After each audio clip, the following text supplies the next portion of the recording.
प्रिय बच्चों, मैं आर के गुप्ता, प्रवक्ता भौतिक विज्ञान, और आप लोग हमारे साथ पढ़ रहे हैं चैप्टर वृत्ति गति। तो वृत्ति गति में हम लोग 2 वीडियो सफलतापूर्वक अध्ययन कर चुके हैं, पार्ट 1 और पार्ट 2। तो पार्ट 2 वीडियो में आपने देखा था, लास्ट में बताया गया था आपको अभिकेंद्र बल क्या होता है और उसके विभिन्न उदाहरण क्या हैं। मतलब बिना अभिकेंद्र बल के किसी भी पिंड की वृत्ताकार गति संभव नहीं है। ये हम लोग अच्छी तरह से पार्ट 2 वीडियो में सीख चुके हैं और न्यूमेरिकल टॉपिक भी लास्ट में समझाया गया था। तो बच्चों एक बात ध्यान समझिए, हम बार बार शुरू से कह रहे हैं आपसे कि यदि कोई कण वृत्तीय पथ पर अचर चाल से गति कर रहा है, तब उस कण पर अथवा पिंड पर केवल अभिकेंद्र त्वरण काम करता है, जिसकी दिशा सदैव केंद्र की ओर होती है। लेकिन अब दूसरी कंडीशन ले रहा हूं, अगर कोई कण वृत्तीय पथ पर परिवर्ती चाल से गति कर रहा हो, मतलब उसकी चाल बदल रही हो, उस कंडीशन में उस कण अथवा पिंड पर अभिकेंद्र त्वरण के साथ साथ स्पर्शरेखी त्वरण भी कार्य करेगा। इसका मतलब यह निकल के आया है 2 शब्दों में कि एक समान वृत्तीय गति में उस कण पर केवल अभिकेंद्र त्वरण कार्य करेगा, और अगर वह कण परिवर्ती गति कर रहा, मतलब असमान वृत्तीय गति है, तब उस पर अभिकेंद्र त्वरण के साथ साथ स्पर्श रेखी त्वरण भी कार्य करेगा। तो इसको हमें इस टॉपिक में समझना है। यहाँ हमने एक अलग से टॉपिक लिया है। वैसे ये चैप्टर आपका पूरा एक समान वृत्तीय गति पर आधारित है। कुछ ये पॉइंट्स बना दिए गए हैं। अगर कोई कण परिवर्ती चाल से गति कर रहा हो, तब उस पर नेट त्वरण क्या हुआ। देखो बच्चों, नेट त्वरण तब लिया जाता है जब एक से अधिक त्वरण हो, तब उसका परिणामी लेते हैं। क्योंकि त्वरण वेक्टर क्वांटिटी है, तो उसका नेट यानी कि परिणामी वेक्टर विधि से ही निकाला जाएगा। तो इसको आप समझने का प्रयास कीजिए। देखिए, अब मान चलो ये कण है, ये वृत्ताकार पथ पर गति कर रहा है, लेकिन ये चाल कैसी, उसकी अचर है। मतलब हर बिंदु पर चाल अलग अलग है, दिशा तो लगातार बदलती रहती है वृत्तीय गति में, आप लोग पहले पढ़ चुके हो। तो इस कंडीशन में इस कण पर अगर हम गौर से देखें, इस कण पर, यहाँ पर ये कण है, इस पर एक तो अभिकेंद्र त्वरण काम करेगा, जो आप पहले पढ़ चुके हो। इसे रेडियल एक्सेलरेशन या फिर त्रिज्य त्वरण भी कहते हैं। दूसरा स्पर्श रेखा की दिशा में त्वरण कार्य करेगा। इसको AT से लिखा गया, AT मतलब टेंजेंशियल एक्सेलरेशन। ओके, तो 2 त्वरण हो गए और हमें इनका परिणामी चाहिए। तुमने वेक्टर में पढ़ा है, जब 2 वेक्टरों के बीच का कोण थीटा हो तो उसका रिजल्टेंट R बराबर √a² + b² + 2ab cos theta होता है। उसी के सूत्र के अनुसार यहाँ आप देख रहे हैं इनके बीच का कोण कितना है, 90 डिग्री। 90 डिग्री क्यों? क्योंकि अभिकेंद्र त्वरण केंद्र की ओर और ये स्पर्श रेखा। और तुमने पहले पढ़ा है स्पर्श रेखा पर जो क्या कहते हैं त्रिज्या होती है, वो क्या होती है, परस हमेशा लंबवत होती है। तो ये कोण कितना, 90 डिग्री हो गया। यानी हमें पता चल चुका है कि AR और A2 के बीच में, AT के बीच में कोण कितना है, 90 डिग्री है। अब इनका परिणामी A लिखो, √ वही formula, √AR² + AT² + 2ARAT cos 90, और cos 90 डिग्री की वैल्यू कितनी होगी, 0। तो इसलिए यहाँ हमने कुछ भी 0 नहीं लिखा है। समझ में आ गया? तो इसका मतलब हो गया केवल इतना त्वरण होगा यहाँ तक। ठीक है, जिसको हमने यहाँ पर डायरेक्ट समझा भी दिया है। ठीक है बच्चों, तो आप समझ चुके हो कि इस कंडीशन में परिणामी त्वरण का सूत्र ये है। इतना लिखने आता है। आप पेपर में कैसे हो सकता है, आ सकता है कि यदि कोई कण वृत्तीय पथ पर असमान चाल से गति कर रहा है, तो कण पर नेट त्वरण का सूत्र लिखो। तो आपको सिर्फ और सिर्फ इतना लिखना है। ओके, अब आगे बढ़ते हैं। इसी पर बेस्ड एक क्वेश्चन है, आंकिक सवाल। एक कार 30 मीटर पर सेकेंड की चाल से, ये V हो गया, 500 मीटर त्रिज्या के पथ पर ये R हो गया, वृत्ताकार मार्ग पर चल रही, इसकी गति 2 मीटर पर सेकेंड स्क्वायर की दर से बढ़ रही है। मतलब इसका मतलब चाल बदल रही है। चाल बदल रही है, इसका मतलब हो गया इस पर स्पर्श रेखी त्वरण भी कार्य करेगा। ठीक है, तो इसको कैसे समझेंगे, यहाँ लीजिए। अब आप समझ चुके हैं कि इसमें हमको AT पता है, 80 कितना 2 मीटर पर सेकंड स्क्वायर, ये स्पर्श की त्वरण है, इसकी चाल से बदल रही है। तो क्या काम करना, ए आर निकाल लो। ए आर का सूत्र क्या है, बी स्क्वायर बटे आर, इससे ए आर का मान निकाल लीजिए। ठीक, ए आर पता है, 80 पता है, तो हमें क्या निकालना, परिणामी त्वरण। वही फॉर्मूला अभी पढ़ा था कि ए बराबर under root A R square plus 80 square. इसे मान रख दिए, सॉल्व कर लीजिए, वही इसका आंसर कहलाएगा। ओके, तो ऐसे आप करने का प्रयास करिए। तो बच्चों अब हम पढ़ते हैं नया टॉपिक, नई कहानी यहाँ से, शंकुलोलक, कॉनिकल पेंडुलम। तो कॉनिकल पेंडुलम किसे कहते हैं, जैसे कि आप स्पष्ट समझ रहे हैं, जब किसी भारी पिंड को डोरी से बांधकर क्षैतिज वृत्ताकार पथ पर एक समान चाल से घुमाते हैं। अब देखो दो बार वर्ड आ गए यहाँ पर कि ये क्षैतिज वृत्ताकार पथ क्या होता है। क्षैतिज वृत्ताकार पथ का मतलब हो गया किसी पिंड को हमने डोरी से बांध लिया और उसको वर्टिकली उसको ऐसे घुमा रहे हैं, तो ये क्षैतिज वृत्ताकार पथ हो गया। ठीक है, एक होता है ऊर्ध्व वृत्ताकार पथ। ध्यान दीजिए, दोनों ही अपनी कॉपी पर चित्र सेम बनेगा। तो ऊर्ध्व वृत्ताकार पथ किसे कहते हैं, क्षैतिज वृत्ताकार पथ किसे कहते हैं, ऐसे समझिए। क्षैतिज वृत्ताकार पथ का मतलब है छोटे बच्चों का झूला। छोटे बच्चों का जो झूला होता है ना, वो क्षैतिज वृत्ताकार पथ में होता है, जिसमें घोड़े बने होते हैं। ऊर्ध्ववृत्त क्या होता है, जैसे बड़े बच्चे झूला, आसमानी झूला, वो कैसा होता है, ऊर्ध्ववृत्त। उनको आप दिमाग में रख करके दोनों वृत्ताकार पथ को आसानी से समझ सकते हैं। ओके, आगे बढ़ते हैं। तो जब किसी भारी पिंड को डोरी से बांधकर क्षैतिज वृत्ताकार पथ पर घुमाते हैं, तब डोरी एक शंकु निर्मित करती है, शंकु। इस समायोजन को शंकुलोलक कहते हैं। ठीक, समझ में आ गया। इसको आप एक्सपेरिमेंट नहीं करो, डोरी से पिंड बांध लो और ऊपर हाथ पकड़ लीजिए और घुमाइए उसको। जब पिंड क्षैतिज वृत्ताकार पथ में गति करेगा तो डोरी क्या बनाएगी, एक शंकु बनाएगी। उस समायोजन को कहेंगे शंकुलोलक।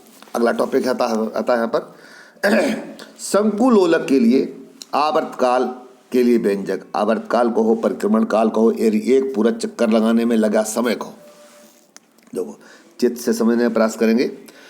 अब हमने कहा कि साहब ये डोरी है, यहाँ हमने पिंड बांध लिया और इस पिंड को क्षैतिज वृत्ताकार पथ में घुमा रहे हैं।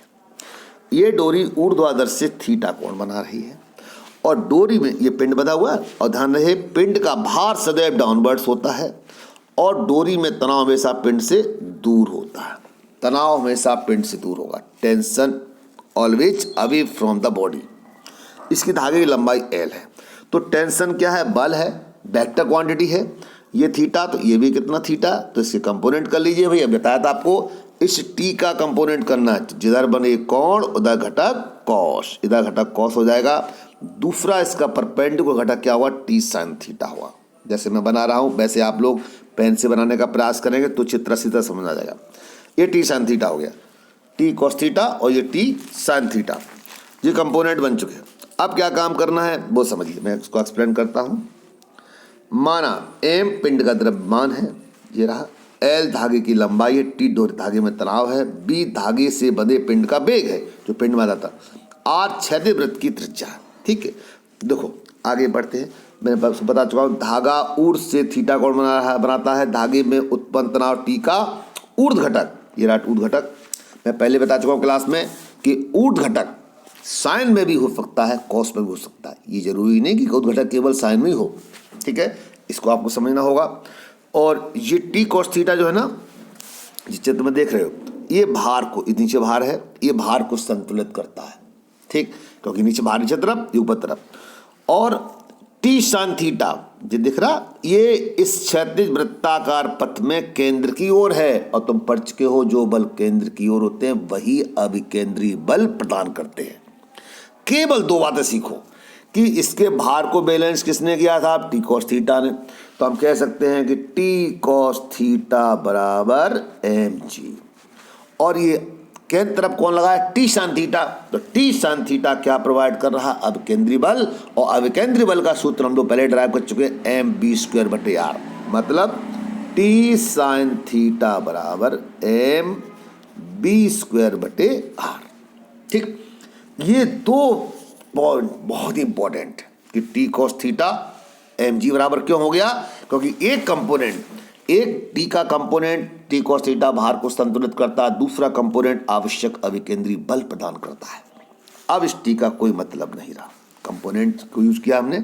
आगे बढ़ते हैं तो देखा आपने टी कोस थीटा बराबर एम जी और टी साइन थीटा बराबर एम बी स्क्वायर बटे आर, दो समीकरण मिल गए। डिवाइड कर दिए, सेकेंड डिवाइड बाई फर्स्ट, तो यहाँ से टी कैंसिल हो गया, एम से एम कैंसिल हो गया, तो क्या बचा है यहाँ पर कि साइन थीटा बटे कोस थीटा बराबर बी स्क्वायर बटे आर जी। ठीक है, अब क्या काम करना, हमें क्या निकालना, हमें तो आवर्तकाल निकालना है। आवर्तकाल का मतलब एक पूरा चक्कर लगाने में लगा समय। अब देखिए यहाँ तक हम लोग को अच्छी तरह समझ में आ चुका होगा। अब क्या काम करिए, चाल बराबर क्या पढ़ा, दूरी बटे समय। दूरी बटे समय का मतलब भाई वृत्ताकार पथ पर जो चक्कर काटेगा, पूरा ये पिंड चक्कर काट रहा है तो पूरा चक्कर काटने में दूरी कितनी करेगा, 2πr परिधि, और पूरा चक्कर लगाने लगे समय को क्या बोलेंगे, आवर्तकाल। तो हमने इसमें आवर्तकाल को स्मॉल टी से लिखा, बच्चों ध्यान रखना, क्योंकि कैपिटल टी क्या है, डोरी में तनाव, धागे में तनाव है, इसको ध्यान रखिएगा। तो इस प्रकार से हमने यहाँ लिख दिया 2πr बटे स्मॉल टी, चाल बराबर दूरी बटे समय, यानी बी का मान निकाल लिया। अब रहा बचा साइन थीटा बराबर आर बटे एल। तुमने कहा ये कैसे आया, तो मैं पीछे करके दिखाता हूँ। साइन थीटा बराबर, तो यहाँ देखें ये त्रिभुज देखिएगा, इस त्रिभुज के अंदर साइन थीटा ये लंब और ये कर्ण, तो साइन थीटा बराबर आर बटे एल। ठीक है, तो साइन थीटा का मान रखना और बी का मान रखना और डेरिवेशन समापन की तरफ। तो देखिए बच्चों, अब आप समझें, बी का मान पता हो गया, ये पता हो गया, यहाँ मान रख दिया साइन थीटा के स्थान पर आर बटे एल। ओके, नीचे कॉस थीटा आ गया। बी के स्थान पर 2πr बटे टी रखेंगे तो वर्ग कर दो, 4π स्क्वायर आर स्क्वायर बटे टी स्क्वायर, और नीचे क्या था, आर जी था। ये आप लोग जब अपनी कॉपी पे करते हुए करेंगे तो समझ में कई गुना आएगा। और यहाँ पर थोड़ा सा क्रॉस जो कट जाए उसे काट दीजिए, जो बच्चा उसे बता लीजिए, एक आर से आर कट जाता है, तो टी स्क्वायर क्रॉस मल्टीप्लाई करके क्रॉस मल्टीप्लाई टी स्क्वायर बराबर 4π स्क्वायर, ये एल ऊपर पहुँचेगा, एल कॉस थीटा बटे जी, तो टी का मान ये निकला। अब इसका वर्गमूल ले लो, वर्गमूल है ना, इधर साइड देखिएगा, वर्गमूल ले लिया तो क्या बचेगा, टी बराबर 2π√L cos थीटा बटे जी। यही शंकु लोलक के आवर्तकाल का सूत्र है, यही काम खत्म हो गया। इसमें मैंने अतिरिक्त क्या कर दिया, डोरी में तनाव ज्ञात करना। तो तनाव का सूत्र क्या बताया था, टी cos थीटा बराबर एम जी, तो टी बराबर क्या हो गया, एम जी बटे cos थीटा। अब cos थीटा का मान निकाल लो, cos थीटा का मान साइड से हो रहा है, ये रहा cos थीटा बराबर वही आधार बटे कर्ण, तो √L square minus R square बटे L, ये वाला मान रख दो cos के स्थान पे, तो ये लो आवर्तकाल डोरी में धागे में तनाव का व्यंजक प्राप्त हो गया। इतना आपको समझना है, ठीक है बच्चों। तो अब हम आगे बढ़ते हैं कि एक पॉइंट है, पेज नंबर 7 पहुँच के हम लोग, कि सरल लोलक के दोलन करते समय उसके धागे में तनाव अधिकतम कब होगा, ये क्वेश्चन आता है। तो इसका जवाब देना है जब धागा ऊर्ध्व स्थिति में हो, यानी धागा वर्टिकल स्थिति में हो। इस तरह से जब धागा वर्टिकल स्थिति में होगा तब तनाव सबसे अधिक होगा, ये आपको ध्यान रखना है, ठीक है। आगे बढ़ते हैं।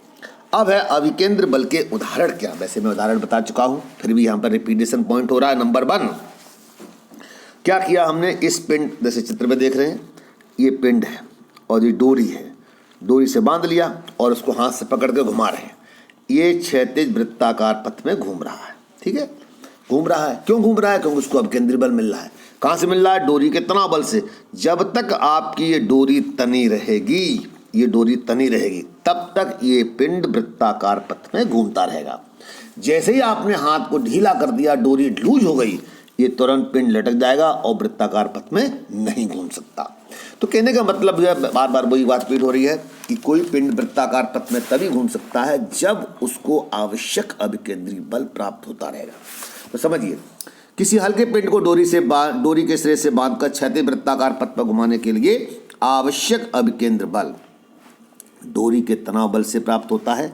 यदि डोरी के सिरे को हाथ से छोड़ दें, अब देखिए, डोरी या तो हाथ से छूट जाए अथवा डोरी टूट जाए, उसी क्षण उस पिंड को अभिकेंद्री बल प्राप्त नहीं होगा, क्योंकि डोरी में तनाव समाप्त हो जाएगा और उसी क्षण वह पिंड, जैसे चित्र में यहाँ देख रहे हैं, स्पर्श रेखा की दिशा में पिंड चला जाएगा, आगे बढ़ जाएगा और वह वृत्ताकार पथ को नहीं कर पाएगा।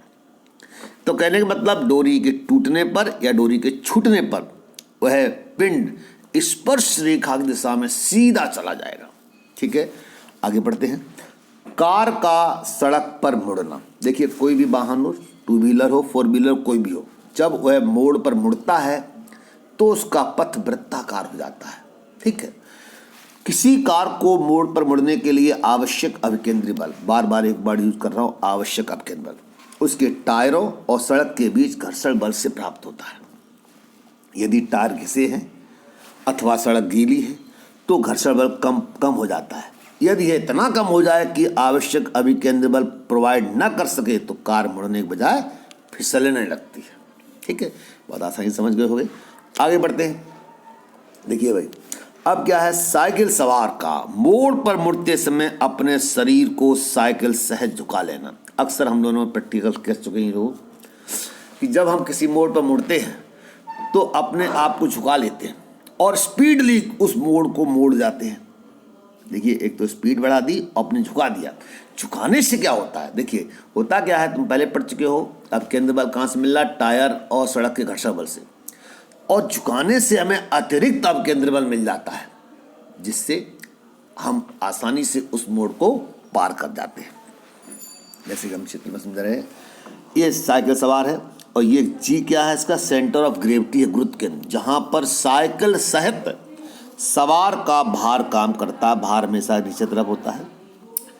तो ये एफ क्या है, घर्षण बल इस साइड में, ये थीटा कोण बन रहा है ऊर्ध्व से। ठीक है, इधर प्रतिक्रिया इसकी रिएक्शन आर है।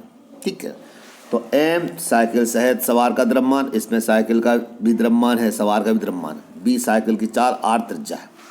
तो साइकिल को सवार द्वारा ऊर्ध्व से थीटा कोण मोड़ने पर F1 F2 से बने वामावर्त एंटी क्लॉकवाइज बलयुग्म। एंटी क्लॉकवाइज बलयुग्म क्या मतलब होता है, समझिए। ये एक सेकेंड, यहाँ देखें, एक फोर्स उधर, एक फोर्स उधर। ठीक है, अगर हम ये नीचे लाएं और इधर लाएं तो क्या बनेगा, एंटी क्लॉकवाइज बन रहा है। देखिए, एंटी घड़ी के विपरीत दिशा में चल रहा है, यूं करके, ये लो। तो ये F1 और F से क्या बना है, एंटी क्लॉकवाइज बलयुग्म। बलयुग्म दो बल बन रहे, ये बलयुग्म हो गया। दूसरा बलयुग्म कौन सा हो, वो देखिएगा, और उसका भार mg, भार mg देखो, भार mg जो रहा ये mg, और प्रतिक्रिया ऊपर तरफ, दोनों बल समझना, ये इधर और ये इधर। अगर इसको गौर से देखें, अच्छा, ये प्रतिक्रिया इधर, ये उधर। ठीक है, तो अब इस ये कौन सा बलयुग्म हो जाएगा, ये इधर घुमाइए इधर, तो ये क्या हुआ, क्लॉकवाइज, इस तरह से। तो ये क्लॉकवाइज बलयुग्म, एक भार mg, प्रतिक्रिया r। ठीक, और F1 और ये F, इसका बलयुग्म, दोनों बलयुग्म एक दूसरे के विपरीत हैं, जो कि क्या कर देंगे, संतुलित कर देते हैं, संतुलित। अतः सवार बिना गिरे मोड़ को पार कर लेता है। संतुलन की स्थिति क्या होती है वो समझिए। अगर संतुलन नहीं होगा तो सवार मोड़ पर मुड़ने के बजाय क्या होगा, फिसल जाएगा, वहीं गिर जाएगा। mg व r से बना बलयुग्म बराबर F1 F2 से बना बलयुग्म। तो एक क्लॉकवाइज है, दूसरा एंटी क्लॉकवाइज है। तो ये बलयुग्म क्या होता है, बल गुणा बलों के बीच की लंबवत दूरी, बल गुणा बलों के बीच की लंबवत दूरी। ये लंबवत दूरी निकाल ली, GS कट गया तो कॉस इधर ले आइए तो साइन बटे कॉस क्या होगा, tan थीटा हो जाएगा। इस कॉस को नीचे इधर ले आए तो क्या हो जाएगा, ये tan थीटा बन गया। एम इधर ले आइए तो F बटे mg हो गया। ठीक है, F का मान रख दो, m अब केंद्रीय बल है, F के स्थान पर b स्क्वायर बटे r, m कट गया तो सूत्र बन गया tan थीटा बराबर b स्क्वायर बटे rg। इस फॉर्मूले से हम साइकिल सवार का झुकाव कोण ज्ञात कर सकते हैं। B पता है, R पता है और G पता है, G गुरुत्वीय त्वरण है। ठीक है, इससे करें। आगे बढ़ते हैं, पेज नंबर हम लोग 8 पर पहुंच चुके हैं। चूंकि अभिकेंद्र बल घर्षण बल से उत्पन्न होता है, देखिए समझ में आ गया, तो घर्षण बल उत्पन्न करता है, अभिकेंद्र प्रोवाइड करता है। अतः अभिकेंद्र बल का मान घर्षण बल से सदैव कुछ कम होना चाहिए। ठीक है, यानी घर्षण बल ये mb स्क्वायर का मान अभिकेंद्र बल का मान इस घर्षण बल से कुछ कम होना चाहिए। इसका मान कैसे कम करोगे साहब, देखिए भाई, पहली बात कि द्रव्यमान कम कर दो भाई। साइकिल सहज सवार का द्रव्यमान कम से कम होना चाहिए, पहली बात। आर का मान बढ़ा दीजिए, बड़ी त्रिज्या का पथ अपनाइए। अगर आपको मोड़ पे मुड़ना नहीं है तो दूर से मोड़िए। और बी का मान चाल कम कर दीजिए। इसलिए तुमने देखा होगा जब भी हम लोग चलाते साइकिल चलाते हैं तो मोड़ पर अपनी स्पीड को कम कर लेते हैं, ठीक। आर का त्रिज्या बढ़ा सकते हैं भाई। द्रव्यमान घटाना बढ़ाना अपने हाथ में है नहीं कि साहब साइकिल सवार का द्रव्यमान कम कर दो। तो द्रव्यमान तो कम करना संभव नहीं है, चाल को कम करना संभव है, त्रिज्या को बढ़ाना संभव है। इसीलिए साइकिल सवार मोड़ पर चाल बी को कम और बड़ी त्रिज्या का पथ अपनाता है। ओके, आगे बढ़ते हैं। यदि मोड़ को बिना फिसले पार करने के लिए साइकिल की अधिकतम चाल बी मैक्सिमम है तो ये न्यूमेरिकल में काम आएगा। एम बी स्क्वायर बटे आर, वही सूत्र है, बराबर यू है म्यू। तुमने कहा ये म्यू क्या चीज़ है? म्यू को कहते हैं घर्षण गुणांक। म्यू एस का मतलब है स्थैतिक घर्षण गुणांक, जिसका मान हमें दे रखा हुआ। जो भी खुरदरा पृष्ठ होता है उसका घर्षण गुणांक दे रखा होता है। एम भार है, जी गुरुत्व, एम द्रव्यमान, जी गुरुत्व है, तो ये एम से एम कट गया। यानी बी मैक्सिमम कितना होगा? आर कर जाइए अंडर रूट में mu S into R G. Mu S क्या है? स्थैतिक घर्षण गुणांक। ओके, कहीं कहीं म्यू लिखा होता तो म्यू उसका मतलब घर्षण गुणांक है। आगे बढ़ते हैं, नंबर 4 पे आते हैं। मोड़ पर मुड़ने के लिए, अगर हम गौर से समझें इसको, मोड़ पर सड़कों और रेल की पटरियों में ढलाव रखना। अब होता क्या है भाई, 2 व्हीलर को आप झुका सकते हैं, 4 व्हीलर को या ट्रेन को झुकाना संभव नहीं है। इसलिए उनके लिए क्या करते हैं, रोड को झुका देते हैं या पटरी को झुका देते हैं। ऐसा करने से उसे आवश्यक अभिकेंद्री बल प्राप्त हो जाता है, अतिरिक्त घर्षण के अलावा। ठीक है, तुमने देखा जहाँ पर भी, अगर हाईवे देखिए आप, आगरा लखनऊ एक्सप्रेस वे देखिए या NH2 देखिए, जहाँ पर भी मोड़ होगा तो मोड़ की साइड में रोड थोड़ा नीचा होगा, उधर थोड़ा ऊंचा होता है। ऐसे पथ पर जब कोई ट्रक अथवा बस गुजरती है तो ऑटोमेटिक वो झुक जाती है।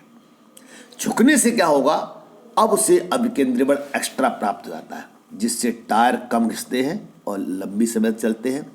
अगर वहां पर प्लेन कर दिया जाए तो पूरा का पूरा अभिकेंद्री बल सिर्फ और सिर्फ घर्षण बल से प्राप्त होगा, जिससे टायर अधिक घिसेंगे और देश का नुकसान हो जाएगा। ये हमें देखना। ठीक है बच्चों, तो तुमने देख लिया। ढाल देते हैं। ऐसा करने से मोटर मोड़ पर गुजरते समय स्वयं ही अंदर हो जाती है, जिससे उन्हें आवश्यक अभिकेंद्री बल प्राप्त हो जाता है। फॉर्मूला यहाँ पर भी वही है, tan थीटा बराबर बी स्क्वायर बटे आर जी, वही फॉर्मूला यूज करेंगे। हम लोग आगे बढ़ते हैं, तो इसी आगे लेते हैं नंबर 5। अब देखिए, अभी हम लोग जमीन पे चल लिए, अब आसमान की बात करें। आसमान में उड़ता हवाई जहाज भी क्षैतिज तल मुड़ते समय कुछ तिरछा हो जाता है। जैसे तुमने देखा कहीं मुड़ना उतरना होता है, वो थोड़ा तिरछा हो जाता है। इस कंडीशन में उसके पंखों पर कार्य करने वाले बलों का ऊर्ध घटक, वर्टिकल कंपोनेंट, उसके भार को बैलेंस करता है और क्षैतिज घटक आवश्यक अभिकेंद्री बल प्रदान करता है। तो ये हमें ध्यान रखना पड़ेगा। जैसे उसने बताया था संकुलोलक में टेंशन टी का घटक टी कॉस थीटा भार को संतुलित किया था और टी शान थीटा अभिकेंद्री बल प्रोवाइड करता था। तो हमें ये अंडरलाइन को ध्यान से समझना है कि कौन सा घटक उसके भार को संतुलित करता है, कौन सा घटक उसको आवश्यक अभिकेंद्री बल प्रदान करता है। इसके अलावा वेरी इंटरेस्टिंग टॉपिक, मौत का कुआं। नाम से स्पष्ट है, आप लोगों ने देखा होगा मेलों में मौत का कुआं होता है, नुमाइश में मौत का कुआं होता है, उसे जरूर देखें। जब चालक कुएं की दीवार पर मोटरसाइकिल को तेजी से दौड़ाता है तो वह अपने आप को मोटरसाइकिल सहित कुछ झुकाए रखता है, अपने आप को। उसे गौर से देखना, कुछ इंक्लाइंड होगा। इस कंडीशन में दीवार द्वारा आरोपित बल का क्षैतिज घटक आवश्यक अभिकेंद्री बल प्रदान करता है, ठीक, और ऊर्ध्व घटक उसके भार को संतुलित करता है। देखिए, जब तक संतुलित नहीं होगा वो मूवमेंट, वो गिर पड़ेगा। एक तो उसके भार को संतुलित करना है और दूसरा आवश्यक अभिकेंद्री बल प्रदान करना है। दोनों काम होते रहेंगे तो वह आसानी से सुरक्षित रूप से मौत के कुएं में दौड़ता रहेगा, चलाता रहेगा। आगे बढ़ते हैं। अब थोड़ा सा न्यूमेरिकल पॉइंट पैदा। यदि रेल की दोनों पटरियां जो दोनों पटरियों की दूरी डी है, अब में से ये रेल की पटरी है, ये दूरी डी है, ठीक है। अब इधर मुड़ रहा है साइड में, तो ये नीची होगी ये वाली, और ये कैसी होगी, ऊंची होगी। ये थोड़ा ऊंची है, ठीक है। तो कितना ऊंची है जिस चित्र में समझ रहे हैं, डी थीटा कोण। तो यहाँ पर ये पंच फार्मूला कहलाता है ये वाला, क्योंकि इसमें 5 है, 1 2 3 4 5। टेन थीटा बराबर एच बटे डी, जो तो अपने लंब बटे कर्ण से आ गया कि लंब ये और कर्ण ये, आधार ये, लंब बटे आधार, ठीक है। अब दूसरे कहा भाई जी कहाँ से आ गया, ये हम पढ़ चुके हैं। टेन थीटा बराबर बी स्क्वायर बटे आर जी होता है, ठीक, अभी भी निकाल चुके हैं। अब यहीं से बी स्क्वायर अपॉन आर को पढ़ चुके हैं अभिकेंद्री त्वरण, तो ये आगे नीचे जी चल ही रहा था, ठीक। और घर्षण जो चैप्टर हमने पढ़ाया नहीं तुमको, घर्षण वाले चैप्टर में है म्यू बराबर टेन थीटा, ठीक। तो टेन थीटा बराबर कितना, म्यू आगे, म्यू घर्षण गुणांक है। तो अब तुमने देखा ये तो आपस में लिंक है, ये हमको याद करना पड़ेगा। तो ये 5 सूत्र याद रखें, न्यूमेरिकल में बहुत काम आते हैं। आगे देखते हैं, इसी पर बेस्ड एक क्वेश्चन आ गया, अंकित सवाल आ गया। देखो, एक व्यक्ति इतनी चाल से किलोमीटर पर मिनट है, बच्चों ध्यान दीजिए, तो इसको पहले सही कर लो। एम के सिस्टम में 1.2 किलोमीटर को बदलो मीटर में, 1000 गुणा कर दिया, मिनट बदलो सेकंड में, तो ये 60, पॉइंट हटा दिया 0, 2 0 काट दीजिए, और 6 दूनी 12, 2 गुणा 10 कितना हो गया, 20, बस 20 मीटर पर सेकेंड चाल हो गई। सबसे पहले यही काम करो, बाद में पढ़ो क्वेश्चन को। तो सबसे पहले इस चाल को सही कर लो, बी का मान इसमें निकाल लिया, मीटर प्रति सेकेंड। ओके, आगे बढ़ते हैं। तो 40 मीटर त्रिज्या है, ये आर हो गई, ये बी हो गया। मोड़ रहा है। ज्ञात कीजिए ऊर्ध्व से झुकाव कोण, बहुत सिंपल, टेन थीटा बराबर बी स्क्वायर बटे आर जी। जी का मान हमें दे रखा होगा 10 मीटर पर सेकंड दे रखा है, कभी 9.8 भी होता है। बी पता है, आर पता है, जी रखा है, सॉल्व कर लीजिए। टेन थीटा होगा तो हमें निकालना थीटा, ये टेन थीटा का मान ये 1 निकलेगा, तो टेन थीटा बराबर 1 मान होता है टेन 45 का, ऐसा समझें। टेन थीटा बराबर निकला तुम्हारा 1, और 1 मान होता है टेन, ऐसे लिखेंगे, टेन 45 डिग्री, इधर टेन थीटा, तो थीटा बराबर 45 डिग्री, आंसर, ठीक। आगे अभिकेंद्र त्वरण भी ज्ञात करिए, ठीक है साहब। ए बराबर क्या होता है, बी स्क्वायर बटे आर, बी पता आर पता, मान रखिए, उत्तर हो गया, वेरी सिंपल। अगला सवाल, एक समतल सड़क पर 100 मीटर, ये आर हो गया, त्रिज्या आर, झुकाव पर किसी कार की अधिकतम चाल क्या होगी, बी मैक्सिमम ज्ञात करनी है। घर्षण गुणांक दे रखा, ये म्यू, इसको बोलते हैं म्यू, ठीक है। जी का मान दे रखा, यानी बी मैक्सिमम ज्ञात करना। अभी सूत्र बताया था आपको, देखो पढ़ो पीछे, देखो कहाँ गया जी, बी मैक्सिमम बराबर जी रहा, ये रहा फॉर्मूला, बी मैक्सिमम बराबर mu R G, under root में म्यू आर जी। तो हम लेते हैं यहीं पर, अगर इसे देखें तो बी मैक्सिमम ज्ञात करना है, बी मैक्सिमम बराबर under root mu R G, सब दे रखा, गुणा भाग करिए, आंसर, गुणा करिए, वर्गमूल लीजिए, आंसर हो गया। ठीक है बच्चों, तो यहाँ आपने देख लिया कि हमने अभिकेंद्र बल से संबंधित सारी बातें सीख ली हैं। अब नेक्स्ट वीडियो में आप लोग अपकेंद्र बल के बारे में पढ़ेंगे, और ये वह चौथा वीडियो होगा, इस चैप्टर का अंतिम वीडियो होगा। तो मुझे उम्मीद है इस न्यूमेरिकल के साथ आप लोगों ने इस चैप्टर को अच्छी तरह सीख लिया होगा। बहुत बहुत धन्यवाद।